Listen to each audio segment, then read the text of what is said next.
নমস্কার বন্ধুরা, আজকে এসেছি সুন্দর একটা বাস্তু উপায় নিয়ে। অনেক ক্ষেত্রে আমরা দেখি স্বামী স্ত্রী যখন বাইরে ঘুরতে যায় তখন ওদের মধ্যে খুব মধুর রিলেশন থাকে, প্রেম ভালোবাসা থাকে, টিউনিংটা খুব ভালো থাকে।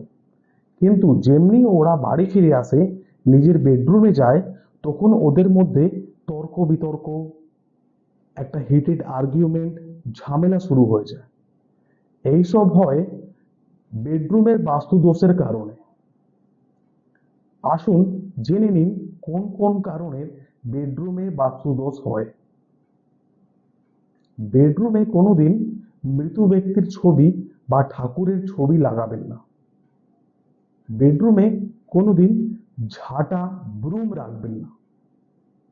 বেডরুমে কোনোদিন চটি, জুতো বা নোংরা জিনিস বা ডাস্টবিন রাখবেন না। বেডরুমে কোনোদিন আয়না লাগাবেন না। যদি আয়না থাকে, আয়নাকে ঢেকে দিবেন। বেডরুমে কোনোদিন ধারদার বস্তু, ধারদার অস্ত্র বা কাঁটেদার ইনডোর প্লান্টস লাগাবেন না বা রাখবেন না। বেডরুমে কোনোদিন খারাপ ইলেকট্রনিক প্রোডাক্টস, যেমনি মোবাইল, ল্যাপটপ, কম্পিউটার, রেফ্রিজারেটর, যে কোনো খারাপ ইলেকট্রনিক জিনিস রাখবেন না। বেডরুমে কোনোদিন ভগবানের ক্রোধিত মুদ্রায় ছবি বা কোনো ধর্মগ্রন্থ রাখবেন না।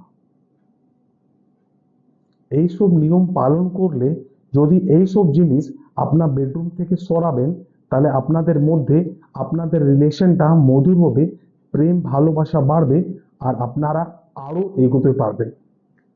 জয় মা তারা।